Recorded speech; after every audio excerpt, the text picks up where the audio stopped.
വിശാലേ എന്ത് ചെയ്യാൻ പോണം? എല്ലാവർക്കും ടൈം 2.5 പോകില്ല. ഇല്ലല്ലോ.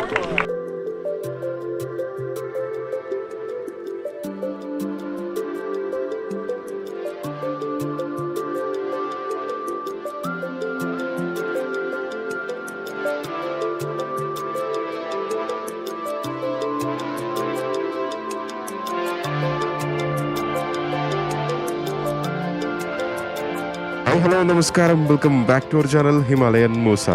അപ്പോൾ മച്ചാമാരെ, നമ്മൾ ജഹാംഗീർ ലോഡ്ജിൻ്റെ അടുത്തും ആഗ്രയുടെ അടുത്തും വിട പറഞ്ഞ് നമ്മളവിടെ നിന്ന് ഇറങ്ങുകയാണ്. Okay, bye. നമ്മളിപ്പം നേരെ പോകുന്നത് ഫരീദാബാദിലോട്ടാണ്. കഴിഞ്ഞ തവണ ഞാൻ ഈ ഒരു ഫരീദാബാദിൽ കുറച്ച് സ്ഥലത്ത് ഒരു ഗ്രാമത്തിൽ പോയി നിന്നിട്ടുണ്ടായിരുന്നു കേട്ടോ. അതിൻ്റെ വിശേഷം ഞാൻ പോകെ പറഞ്ഞുതരാം. അപ്പോൾ നേരെ നമ്മൾ ഇനി അങ്ങോട്ടാണ് പോകുന്നത് കേട്ടോ. ഞാൻ കഴിഞ്ഞ തവണ വന്നപ്പോൾ നമ്മുടെ സുഹൃത്ത് ജോബിനാണ് എന്നെ അവിടെ ഇൻവൈറ്റ് ചെയ്ത് ഞാനും അർഷാദും കൂടെ ഏകദേശം ഒരു 4 ദിവസത്തോളം അവിടെ സ്റ്റേ ചെയ്തിട്ടുണ്ടായിരുന്നു. അപ്പോൾ അന്ന് കിട്ടിയ ഒരു റിഫ്രഷ്മെൻറ്റ്, നമ്മുടെ മൈൻഡിനും നമ്മുടെ ബോഡിക്കൊക്കെ കിട്ടിയ റിഫ്രഷ്മെൻറ്റ് ഇത്തവണയും കൂടെ എക്സ്പീരിയൻസ് ചെയ്യാൻ വേണ്ടിയിട്ടാണ് ഞാനിതാ വീണ്ടും അങ്ങോട്ട് പോകുന്നത്. ഇത്തവണ ഞാനെൻ്റെ സുഹൃത്തുക്കളെ കൂടെ അങ്ങോട്ട് കൊണ്ടുപോകുന്നുണ്ടാ. കാരണം അവരും അത് എക്സ്പീരിയൻസ് ചെയ്യട്ടെ എന്ന് ആഗ്രഹിച്ചിട്ടാണ് പോകുന്നത്. അപ്പോൾ ഒരു ദിവസം അവിടെ സ്റ്റേ ഉണ്ടാകും. ഇവിടുന്ന് ഏകദേശം 180 കിലോമീറ്റർ മാത്രമേ ഉള്ളൂ.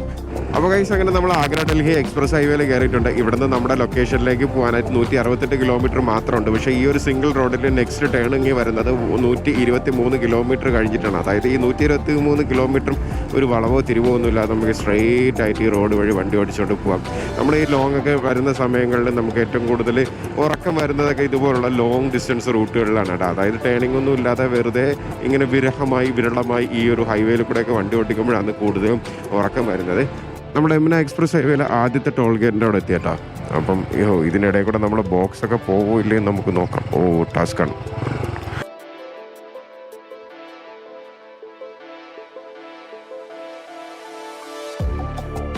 हाँ, तीनों का थे। हाँ,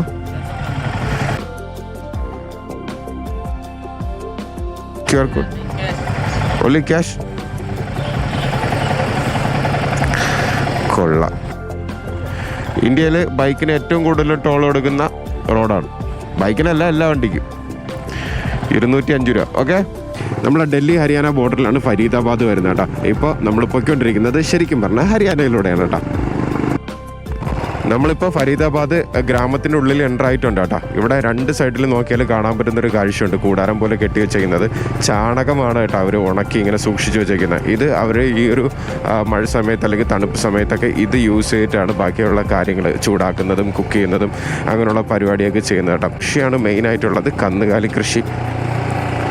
ഇവർ മെയിനായിട്ട് ചെയ്യുന്നൊരു പരിപാടി എന്ന് പറഞ്ഞാൽ കന്നുകാലി കൃഷിയാണ് കേട്ടോ.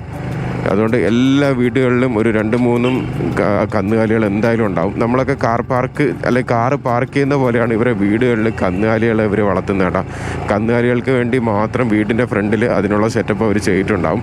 എല്ലാം നല്ല അടിപൊളി സെറ്റപ്പ് വീടുകളൊക്കെ ആയിരിക്കും. പക്ഷേ വീടിൻ്റെ ഫ്രണ്ടിൽ നമ്മൾ കാറൊക്കെ വാങ്ങിച്ചിടുന്നതിന് പകരം ഇവർ 2 പശുവിനെയോ കാളേനെയോ പോത്തിനെയോ അങ്ങനെയുള്ള കന്നുകാലികളായിരിക്കും ഇടുന്നത് കേട്ടോ. അത് കാറൊക്കെ ഉണ്ടെങ്കിൽ കാറൊക്കെ വീടിൻ്റെ വെളിയിലായിരിക്കും അവർ പാർക്ക് ചെയ്യുന്നത്. ഈ 2 സൈഡിലും കൃഷിയാണ് കേട്ടോ. എനിക്ക് തോന്നുന്നു ചോളവും ഉണ്ട്, വേറെ നെൽകൃഷിയൊക്കെ ഉണ്ടെന്ന് തോന്നുന്നു കേട്ടോ. 2 സൈഡിലും വമ്പൻ കൃഷിയിടങ്ങളാണ് കാണുന്നത്.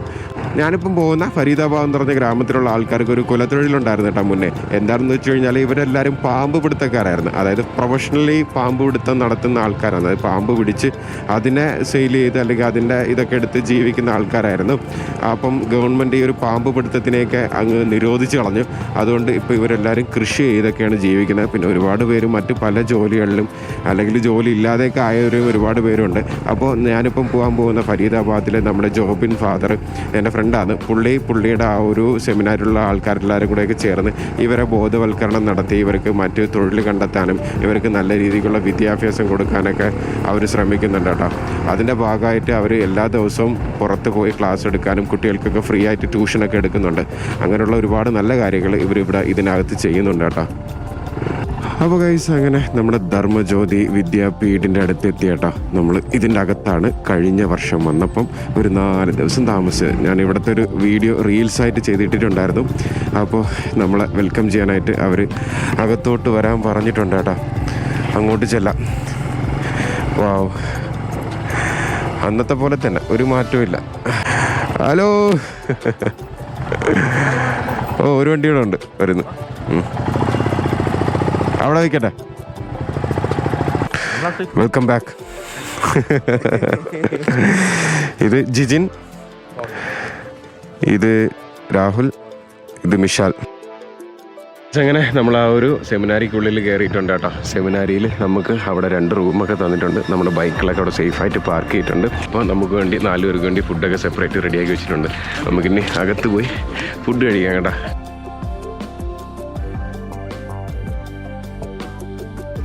മിഷാലിൻ്റെ മീൻ എനിക്ക് തരണേടാ കേട്ടോ.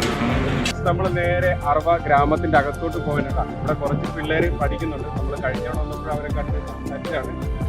കൂടെ അവരെ കാണാൻ പോകുന്നുണ്ട്. നമ്മളിവിടെയുള്ള സെമിനാരിയിലുള്ള പള്ളിയിലെ അച്ഛന്മാരെ പിള്ളേർക്ക് ക്ലാസ് എടുത്തു കൊടുക്കുന്നുണ്ട്. അപ്പം നമ്മൾ ചെന്ന് നമ്മളെ കുറച്ച് കാര്യങ്ങളൊക്കെ അവരടുത്തൊന്ന് ഷെയർ ചെയ്യാമെന്ന് വിചാരിച്ച് അങ്ങോട്ട് പോകുന്നതാണ്. ഗ്രാമത്തിനകത്തായതുകൊണ്ടാണ് ഹെൽമെറ്റും ട്രെയിനിങ് കേൾക്കും ഇല്ലാതെ പറയുന്നതാണ്.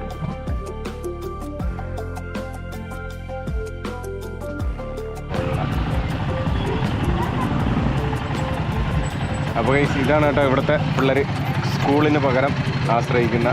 അത് സ്കൂളാണ്, പക്ഷേ ഇവിടെ ഇപ്പോൾ വൈകുന്നേരം ട്യൂഷനൊക്കെയാണ് നടക്കുന്നത്.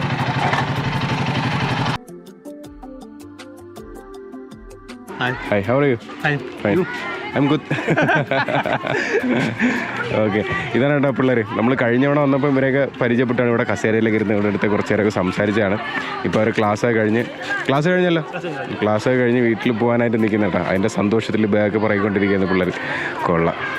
നമ്മളൊക്കെ സ്കൂളിൽ പോകുന്നതിന് മുന്നേ ആൾക്കാരൊക്കെ പഠിച്ചിരുന്നില്ല, നമ്മളെ വീട്ടുകാരൊക്കെ പഠിച്ചിരുന്ന പോലെ അതുപോലത്തെ ഒരു സെറ്റപ്പാണ് കേട്ടോ. ഇവർ ഇവിടെ വന്നിരുന്ന് അവർക്ക് വേണ്ട പ്രാഥമിക വിദ്യാഭ്യാസങ്ങൾ, അക്ഷരങ്ങൾ, ബാക്കിയുള്ള കാര്യങ്ങളെല്ലാം ഡീറ്റെയിൽ ആയിട്ട് ഇവർ പഠിപ്പിച്ചു കൊടുക്കും. ഈ സെമിനാറുള്ള അച്ഛന്മാർ വന്ന് ഓരോ ദിവസം ഓരോരുത്തർ റൊട്ടേഷൻ അനുസരിച്ചിട്ട് വന്ന് ഇവർക്ക് ക്ലാസ് എടുത്ത് കൊടുക്കും. അപ്പോൾ ഇതാണ് ഇവർക്ക് കിട്ടുന്ന ഏറ്റവും നല്ല ബെസ്റ്റ് വിദ്യാഭ്യാസം കേട്ടോ. ഈ ഒരു പാമ്പ് പിടുത്തത്തിന് ഞാൻ വരുന്ന വഴിക്ക് പറഞ്ഞില്ലേ, ഗവൺമെൻറ് അത് നിരോധിച്ചതിന് ശേഷം അവർ സാമ്പത്തികമായിട്ട് കുറച്ച് പ്രശ്നമൊക്കെ നേരിട്ട് പിന്നെ ഈ ഭിക്ഷാടനത്തിനൊക്കെ പോയി തുടങ്ങി. അപ്പോൾ അതുകൊണ്ട് അവരുടെ ആ ഒരു വഴിയിൽ നിന്നൊക്കെ മാറ്റി അവർക്കൊരു തൊഴിൽ അല്ലെങ്കിൽ ബാക്കി ജീവിതത്തിൽ എന്തെങ്കിലുമൊക്കെ വരുമാനം നേടാനുള്ളൊരു മാർഗ്ഗമൊക്കെ കണ്ടുപിടിക്കാനുള്ളൊരു ഐഡിയ ഒക്കെ ഇവരെ സഹായിക്കുന്നുണ്ട്. അങ്ങനെയുള്ള സോഷ്യൽ വർക്കൊക്കെ നമ്മൾ ഈ ഒരു സെമിനാർ മുഖേന ഇവരിവിടെ ചെയ്യുന്നുണ്ട് കേട്ടോ. അപ്പോൾ ഇന്ന് നമ്മളെ ഈ ഒരു കുട്ടികളെടുത്ത് നമ്മളെ കൂടെ റൈഡ് വന്ന എല്ലാവരും സംസാരിക്കുന്നതായിരിക്കും. രാഹുൽ, ജിജിൻ, വിശാലൊക്കെ സംസാരിക്കുക, അവരുടെ എക്സ്പീരിയൻസ് ഷെയർ ചെയ്യാൻ വേണ്ടിയിട്ടാണ്. അയ്യോ,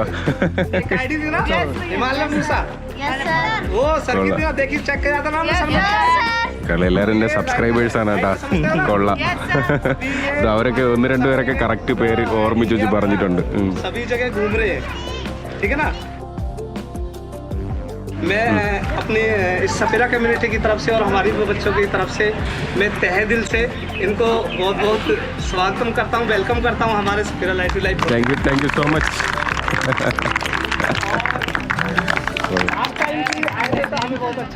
അപ്പം നമുക്ക് മക്കൾക്ക് വേണ്ടിയിട്ട് ഈ മുട്ടായി എല്ലാവർക്കും കൊടുക്കാം കേട്ടോ. പിള്ളേർക്ക് ബാക്കിൽ ഇങ്ങനെ റെഡി ആയിട്ടിരിക്കണം പോകാനായിട്ട്.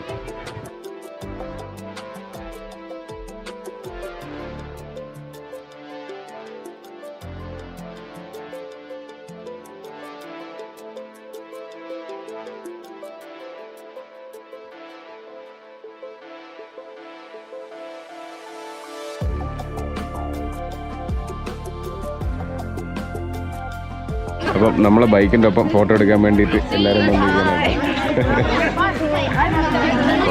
അപ്പോൾ അങ്ങനെ അവിടെ മക്കളുടെ അടുത്തൊക്കെ കുറച്ച് നേരം നിന്ന് അവരുടെ അടുത്ത് കുറേ സംസാരിച്ച് അവർക്ക് മുട്ടായൊക്കെ വാങ്ങിച്ചു കൊടുത്ത് അവരുടെ അടുത്ത് കാര്യങ്ങളൊക്കെ പറഞ്ഞ് ചാറ്റയൊക്കെ പറഞ്ഞ് കുറേ പേരെ കൊണ്ട് ചാനലൊക്കെ സബ്സ്ക്രൈബൊക്കെ ചെയ്യിപ്പിച്ച് അതൊക്കെ അവർ തന്നെ ചെയ്തതാണ് കേട്ടോ. കഴിഞ്ഞ തവണ ഞാൻ വന്നപ്പോൾ സബ്സ്ക്രൈബ് ചെയ്ത് 1-2 പേർക്ക് ഇപ്പോഴും എന്നെ ഓർമ്മയുണ്ട്. അവർ വീഡിയോസൊക്കെ കാണുന്നുണ്ടെന്നൊക്കെ പറഞ്ഞു. അതിലൊക്കെ ഒരുപാട് സന്തോഷം. അപ്പം മറ്റൊരു അടിപൊളി ഇൻട്രസ്റ്റിംഗ് വീഡിയോ ആയിട്ട് കാണുന്നതായിരിക്കും. എല്ലാവർക്കും ഒത്തിരി സ്നേഹത്തോടെ new year Himalayan news. Signing off. By.